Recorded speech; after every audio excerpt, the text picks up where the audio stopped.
nindot kayong palandongon nga duna na di ay tay inandam nga balay didto sa langit.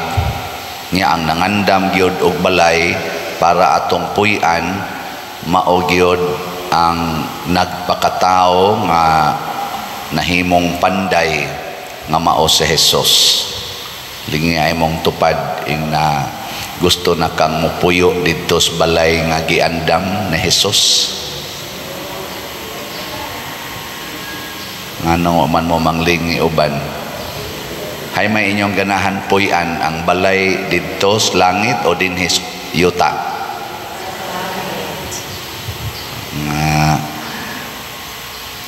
Sa unang pagbasa gibutang dinhi nga natuman kining maong saad kining paghimo sa Ginoo og balay dito sa langit.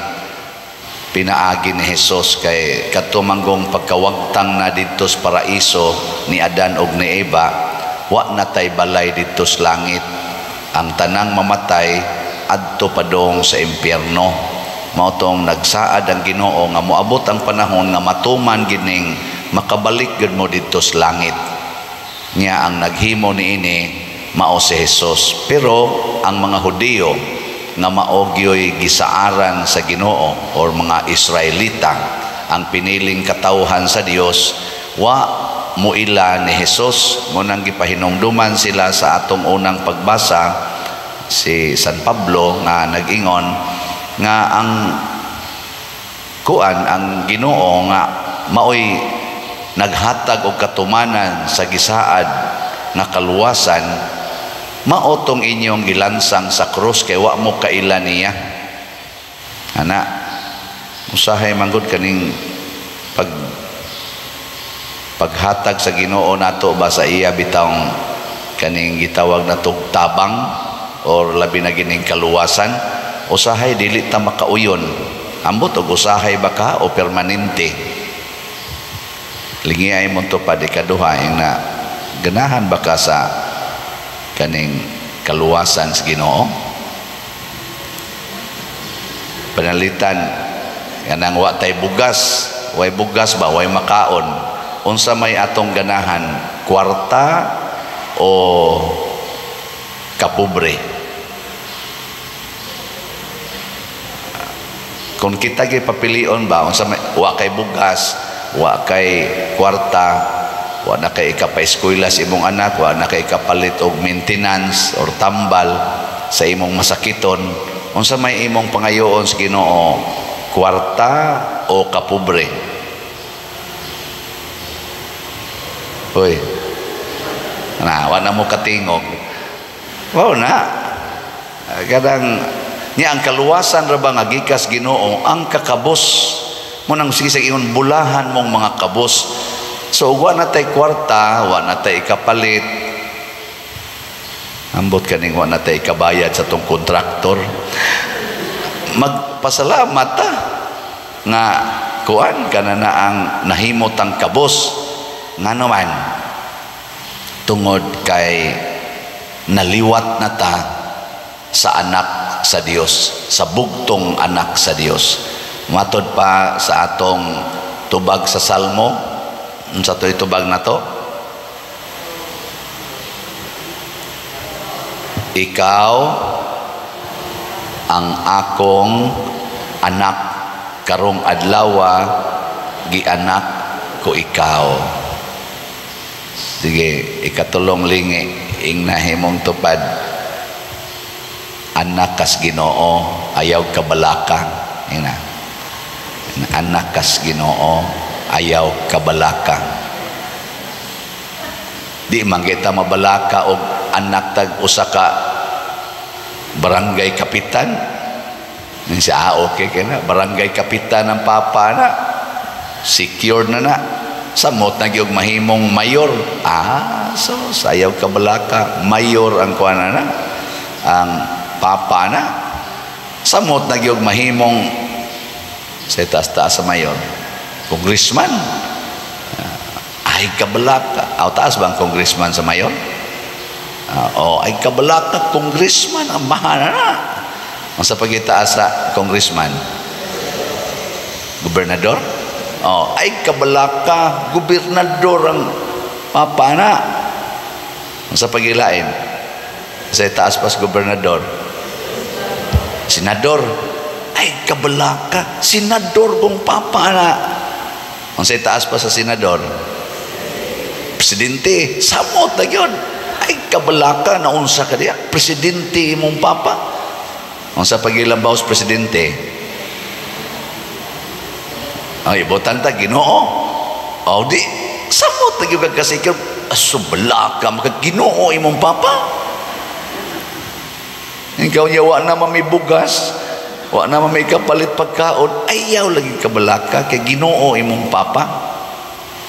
Ngana mao na nga giandam ni Hesus nga balay or puloy-anan tuas langit. Ngano man tuwa man dito magpuyo iyang papa. Wa siya magpuyo dinhi, wa siya magandam og balay. Kita mao'y porting pangandam og balay dinhi sa kalibutan. Kay mura magdi ta gustong puyo dito. Nya unsa may sugo ni Kristo ingon din siya nga sunod mo nako kay ako mao ang dalan. Ingos Tomas, wa man may kadumdum og asa ng imong lugar nga adtuan Lord. Ing siya dali ra kay nang dumdomon, ako mao ang dalan. Sunod lang yun nako. Amo na sila San Vicente Ferrer, sila Pedro Colungsod, Lorenzo Ruiz, kani sila si Bishop Chupilo Camomot ug uban pang mga santos, San Roque, San Isidro Labrador nga atong nailhan. Pulos kini sila naningkamot pagsunod ni Hesus dinhi sa kalibutan. Sige, lain na sang lingi. Ingna imong tupad karong adlaw mosunod ka ni Hesus. Ina karon lang adlaw kay karon masang adlaw gianak tas Ginoo. Ako bitaw namalandong ko ba nganong gibutang man gid dinhi karong adlaw gianak ko ikaw. Wa man mo ingon nga kaniadto pa pagkataon ni Hesus gianak ko ikaw. Nganong gibutang majud karong adlaw? Unsa may significance aning pag-indicate nga karong adlaw? Wa mo kibaw? Uy, kasayon ra na sabton. Parehas sa gapos giingon, ang kalan-o namo sa matag adlaw, ang say sumpay na. Ihatag ka namo karong adlaw. Di ba? Pareha sila og kuan, pareha sila og wording. Ang gusto di ay sa Ginoo ba nga kada adlaw i-renew nato ang atong pagkaamgo nga kita anak sa Ginoo. Nga kada adlaw giisip tas Ginoong iyang anak. Bisag unsa pata kasalbahis, bisag unsa pata pagkamakasasala, bisag pila pa kabuok atong sayop, kada adlaw gibag-o sa Ginoo ang pag-ingon, ako kang anak nga buangon. Ako kang anak nga buutan. Ako kang anak nga masinupakon. Ako kang anak nga siging duwaan ng computer. Ako kang anak nga di na hapit matog kay siging sa may laing buhaton. Siging sugal, siging TikTok, siging disco. Ako sa man, ay disco ba to? O anak, no? O, pero ako kang anak. Ako kang anak. Pasabot, libre gyud kang mobalik nga rin ako. Libre ka nga mobalik og mangayog pasaylo sama atong anak nga mausikon. Kay kada adlaw akong girinyo ang akong pag-angko nimo nga ako kang anak. Nabitay usahay nga kanang inyong mga anak, kana bang salbahis gyud kayo? Naagi mga ginikanan nga din amo angkon nga ila ng anak.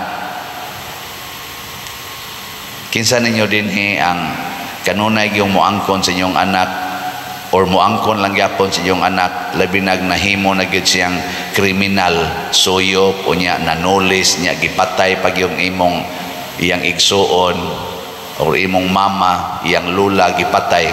Kinsa ninyo ang moangkon gyapon nga ako ni siyang anak? Tasa ka mo? awa di ba gapanagan na ang uban ayaw sa doy daghan kadaghan dito sa prisuhan sa una sa dito pa ko maghilak in town nga musulti nako ako padri wa na gyud koy matawag og pamilya kana bang inig pangumpisal ba ngano man gisalikway naman ko pader sa akong pamilya wa na koy kapulian og makalaya man ko wa na koy kapulian unsa man day mong sa nabdalagi ko aning bisyo pader ako mang na mulistiya ang akong duha ka anak nga babae mao man ni hinungdan nga napriso ko kay nalimot man ko sa akong kaugalingon ang akong anak nga 8 anyos o 10 anyos ako manoong na-rape pader ang akong asawa giingnan na gyud ko pader og sa tibuok kong pamilya nga di na gyud ko kauli ngutana pagod siya nako pader kung isalikway nako sa tanang tao mupasaylo pa ka nako ang Ginoo ana be og kamo pay natungdan ato nga mga asawa dinhi imong bana imong anak inyong anak mismo iyang gi-rape 8 anyos og 10 anyos jawan mo angkon pa mo nga sakop na sa inyong pamilya boy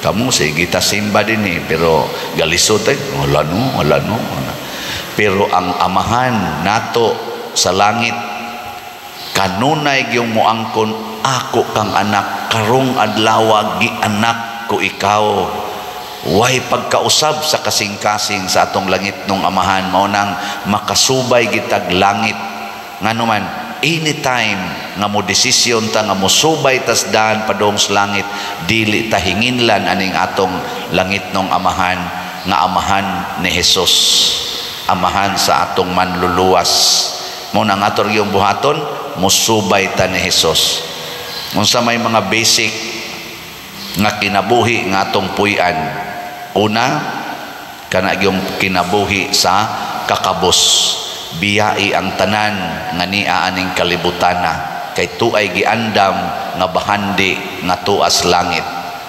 dinhis kalibutan ayaw gyud kawili anang kwarta na ay mga balita karon nga purti kunong ilngiga aning gipanggamit sa Israel nga mga kaning fighting jets inana na say additional nila kuno nga order gikan sa Amerika ba to dito gikan mo worth of $3 billion para lang yun ipatay ba sa kontra mo gastog tag 3 billion tag 10 billion dollars para lang ipatay sa iyang isig katao maka-imagine ta na kung ang kanang usa ka fighting jet na mo kantidad siguro mga 1 billion ba na dollars o ipalit lang ka nag-slot i-convert na natog peso that is about ang 1 billion dollars maabot siguro nag mga 50 billion pesos imagine na 50 billion atong gastuon din sa Pilipinas para sa mga infrastructures tabang sa mga kabos himo aning mga irrigations himo anang farm to market roads kadako kag agi ana pero ipalit lang nila og fighting jet aron ipatay sa ilang kontra nya tirahan sa nas kontra usahay mapulpog ra sad na siya mura ra sad nag-abo ikahuman pero billions na wapay labot sa mga rockets nga gidaan na kana mga pertisan mahala anang usa ka rocket magdaan nagtagun-om tagpito ka rockets nga ilas ang bomba dito padong sa ilang kontra purting mahala nang galupad usa ka buok fighting jet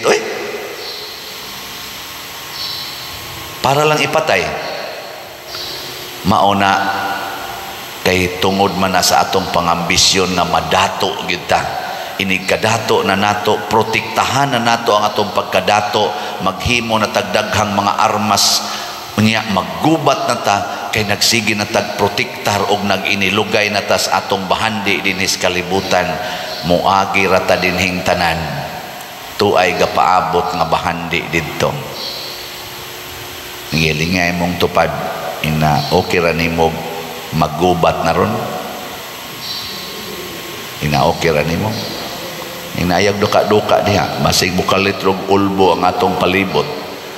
Wa man ta kahibaw ron pare atong nahitabos Israel gani kalit nagbuto-buto, purti na di ang daghanang giatake nila nga mga missile, purting patay nya diha na di ay ang kuan katubang October 7 ba to nga tragedy nila, mao na rong nibaos pod sila, kalit ka istanan ana wa ta kahibaw sad pila ray pagtira ng missile nga kalit ra nag-abot pare atong Pearl Harbor god nga gibombahan sa Japan.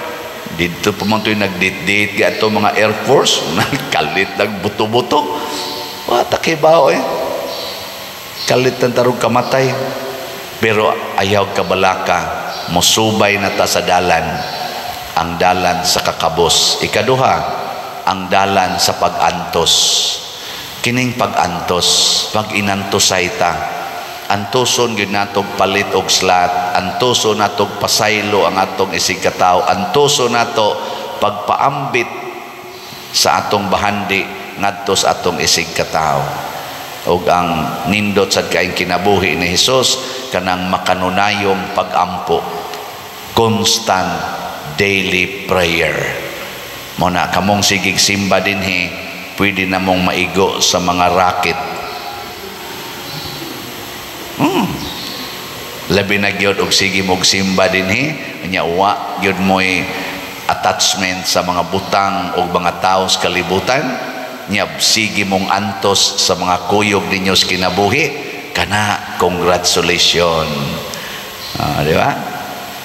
Gabi ang mga nagkuag kandila, na maligyag kandila, o gahapon na ito, ingon dahin ko, sige ingon, kadungog kong istorya ba nga, wa man kay mihalin, oy, onya, kana ganing, lisod pa mianig, kung sa mong iplitig balik, gara-gara dahin ko, ingon dahin ko, tagae sila o kuan na to, tanaw na ko, mga 15 raman kabuok diha, palibot na ko, tagae o kanang kuan, bugas, usa ka kanang 5 kilo nga, packed rice o 200, ilista lang, pagkataod-taoran ibalik man si Kikay, pader 50 kabuk ang nagpalista, napakunoy kaming nako kuhaan na ng bugas.